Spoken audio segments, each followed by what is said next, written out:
Do you want to see a quick way to set up an edge-to-edge with your Pro Stitcher? Stay tuned.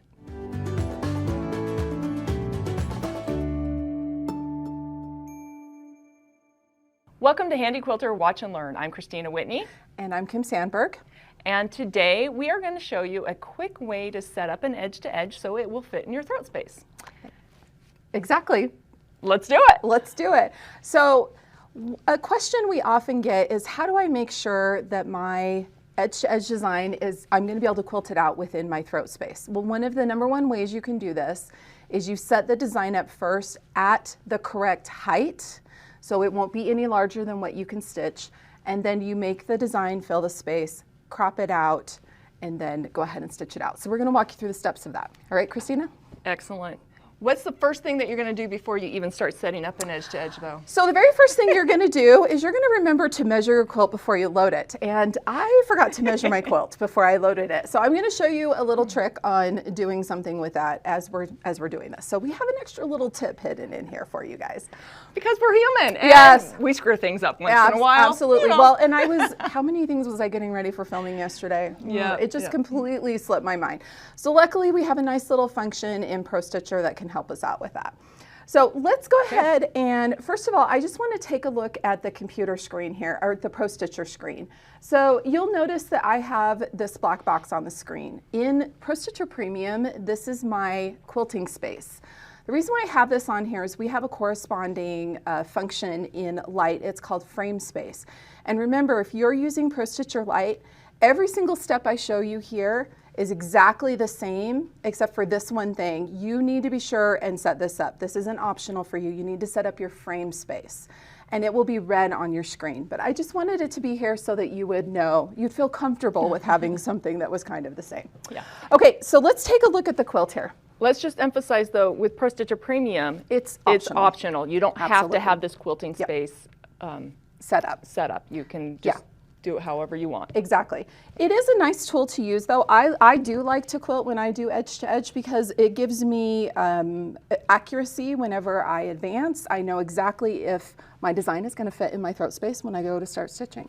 So now, I know I'm a little foggy in the brain today, but did we even say what the quilting area or space represents?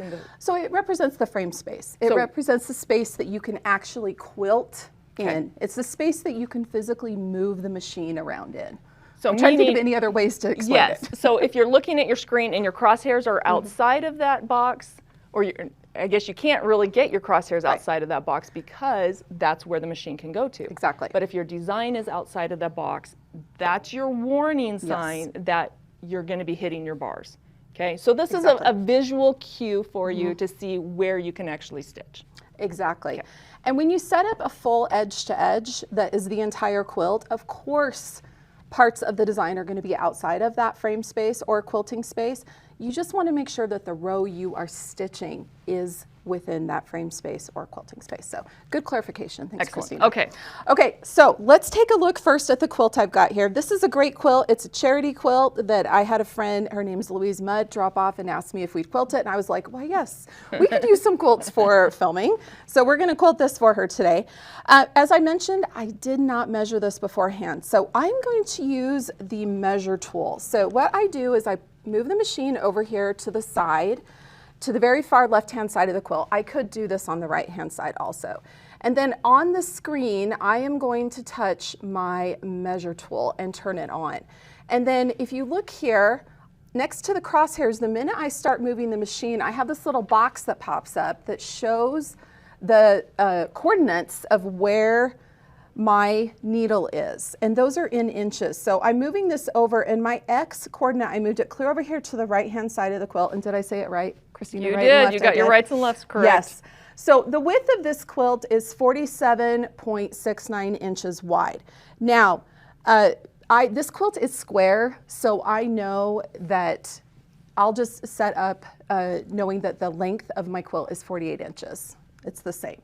If you have a quilt that's a little bit longer than it is wide and you use this measure tool, what you can always do is just measure a block and then do a little bit of math there if you forget to measure that before you load it. So. And if you want to just put in a random number, you're going to crop at the bottom anyway, generally. Exactly. So, you know, just make it bigger than you think. Exactly. Let's show them real quick how you turn off that measure tool. You just touch the measure tool again. Okay. And when you touch it, when you turn it on, that becomes the 0 point of where you're measuring. If you turn it off and then turn it on again, you're starting a new point where you're measuring from. And I want to point out that I'm going to have you hold the machine still, hit that measure tool to turn it off. The number is going to stay on there until you move the machine again. That's right. So as Kim moves the machine now, the number will go away. Because I've turned off the function. Exactly. Exactly. A lot of people freak out when they turn it off and the number's still there and they're like, it's broken. You have to move the machine a little bit for it to actually move or turn that away. Exactly, exactly. So that's your little extra tip in this video, how to use that measure tool. It is a really handy tool though, isn't it? Yeah, it is. Okay, so let's go through the steps of setting up an edge to edge. I am going to set up an area for my quilt now that I've got my measurements. You remember my number, it's 48. Okay. So I'm going to come up here to the top left corner of my quilt. I always like to quilt a little bit off to the side, maybe about a ½ an inch, and just maybe a ¼ inch above the top edge of my quilt. I'm going to come up here to my area tab, and then I'm going to press 2 corner and drop my first point. Now, I'm going to move the machine over to the right-hand side.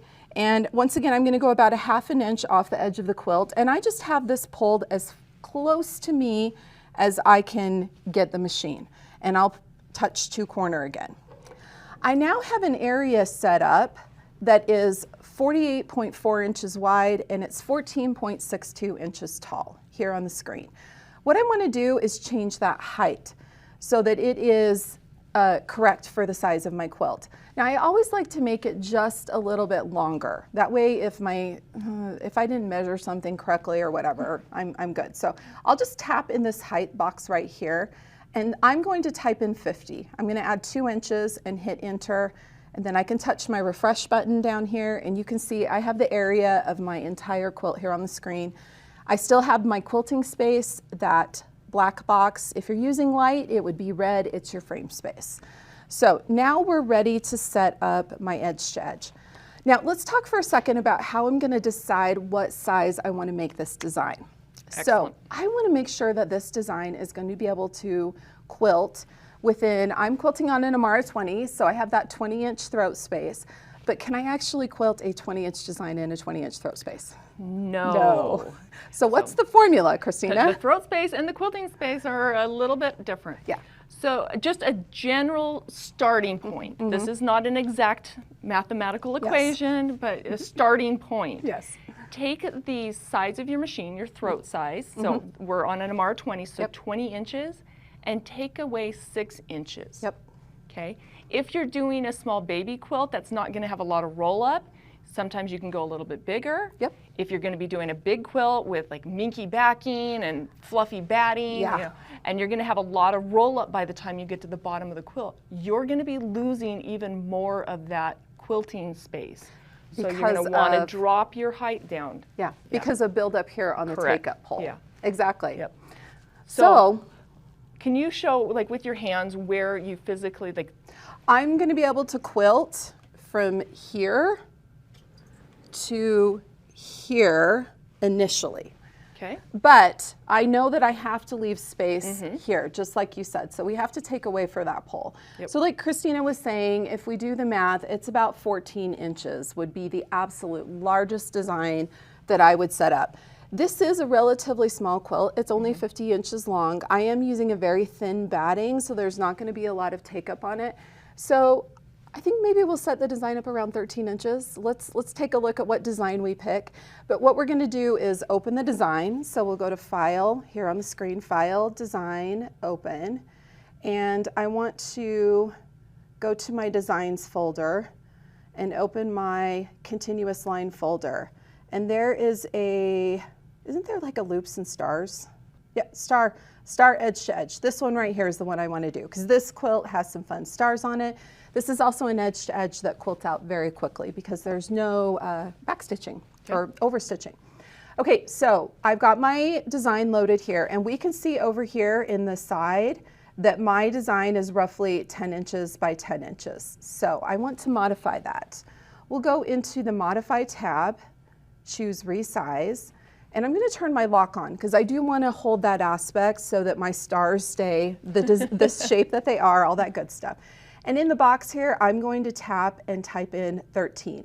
Now this is for the width. Because the design is basically the same size either way, it really doesn't matter which one I choose. But if you have a design that is wider than it is tall, remember that the height is the measurement that you want to change. So I'm going to go ahead and type in 13. And we're going to change that design to 13 inches tall. And I'm going to baseline that design. Then let's go ahead and set up the edge to edge, okay? So let's go to the Repeat tab, and I'm going to tap that Fill button over here in the sidebar and just see what I can do. Now, this is where it's really important. Do not use the Stretch button at this point. What we want to do is under Horizontal here, we're going to add another row or another design so that it is slightly outside of my area. And then I'm going to choose Vertical and I'm going to do the same thing.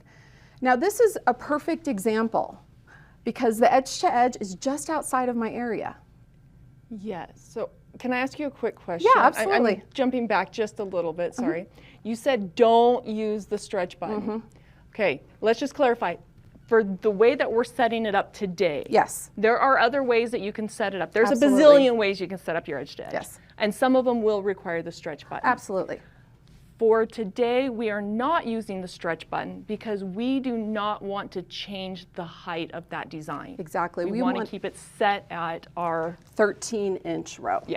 Exactly. That's exactly right. Okay. So if you're taking the time to change the size, especially the height of your design before you repeat it, you're baselining it, you want to keep that, don't use the Stretch button. Thank you. That's perfect. Yeah. Because if you stretch it bigger, it might make the design too tall, and then you're going to be hitting those poles. So exactly. Yeah. Okay. And at this point, if I was to use Stretch, we can see that the design is slightly outside of the area. It would actually make the design slightly smaller. And I want to keep it at this scale. I want this larger scale. I want this design to be less dense while I'm quilting it. All right, I'm ready to crop this design. So I selected my Modify tab and then Crop on the ribbon. I'm going to come over here in the sidebar and choose Outside. And then don't forget to close your edges. So we're going to tap that Edges button. That way I only have starts and stops at the beginning and ends of the rows. The next step is to baseline your design. Then anytime before you stitch out an edge to edge, what is the cardinal rule, Kristina?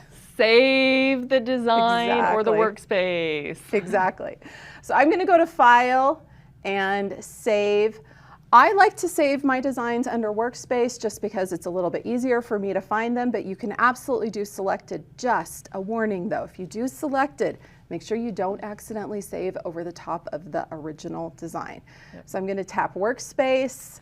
I'm going to just tap in here. And if you're on Pro Stitcher Lite, you can't save the workspace. That's you correct. will save the selected design. Exactly. So I save that, and now I'm ready to go ahead and start stitching. This video really is just showing you another way to set up an edge to edge really quick. If you've got more questions on the next steps for doing an edge to edge, there is a great video called Edge to Edge with Drag and Drop. It's on prostitcher.com. We'll put a link here. And then when you get to the bottom of your quilt, usually you gotta do a little bit of cropping. There also happens to be another great video on prostitcher.com or the Pro Stitcher YouTube channel that's called Cropping the Bottom of an Edge to Edge. I know, super original titles. But those are great videos, and once again, we'll be sure and put a link in the description for you so that you can easily pop over to those and go through the whole process of how to complete an edge to edge. So Kristina, that's it. That's quick and easy, a quick and easy way to set up an edge to edge, guaranteed, that will not be larger than what you can quilt in your throat space. As long as you measure first. Exactly. Don't forget that measure tool. Yeah, and this is the way that I almost always set up my edge to edge. Me too. I like to know that the rows Design. are going to fit in my throat space. So. Exactly. Excellent. Well, thank you so much. Hopefully you learned something fun and new today, and you can set up all of those edge-to-edge designs and not have any issues with it hitting your poles. But thank you for joining us. Make sure you like and subscribe, and stay tuned so you can see some of the Instagram posts. Have fun quilting.